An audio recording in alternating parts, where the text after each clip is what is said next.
వేమన పద్యాలు సిరీస్లో 4వ పద్యం. అది మీ మనసు నిలిపి ఆనందకేలిలో బ్రహ్మమయుడు ముక్తి బడయగోరు.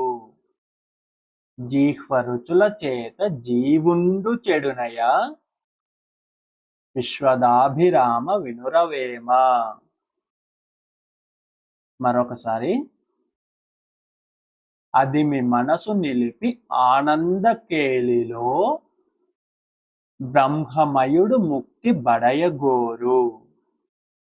జిహ్వ రుచుల చేత జీవుండు చెడునయ విశ్వదాభిరామ వినురవేమ. ప్రతిపదార్థం. అదిమి మనసు నిలిపి.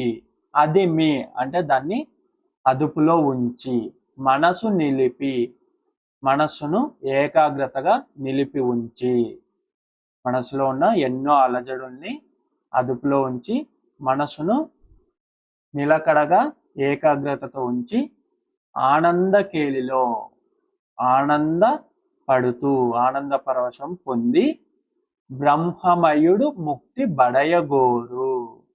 బ్రహ్మమయుడు అంటే బ్రహ్మం యొక్క జ్ఞానం పొందినవాడు, బ్రహ్మజ్ఞాని. ముక్తి బడయగోరు ముక్తి పొందాలని కోరుకుంటాడు. జిహ్వ రుచుల చేత.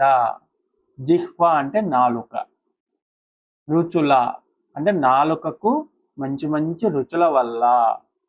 జీవుండు చెడునయ. జీవుడు అంటే మనిషి చెడిపోతాడు. ఇక్కడ జిహ్వ రుచులు అంటే కేవలం నాలుకకు సంబంధించి కాదు, మన శరీరంలోని అన్ని ఇంద్రియాలు, అన్ని ఇంద్రియాలతోనూ మనము అనుభూతి చెందుతాం కదా. ఈ ఇంద్రియాల అనుభూతులన్నిటినీ మనము అదుపులో ఉంచుకొని మనస్సును ఏకాగ్రతగా ఒక విషయం మీద నిలిపి అప్పుడు మనం ముక్తి కోరుకోవాలి.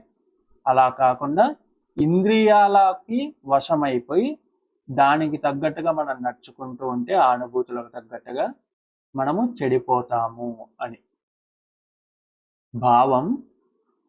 మనస్సును నిలకడగా నిలిపి ఆనంద పరవశుడై బ్రహ్మజ్ఞాని ముక్తిని కోరుకుంటాడు. ఇంద్రియాలకు వశుడై మనస్సును నిలబెట్టుకోలేకపోవడం వల్ల మనిషి చెడిపోతాడు.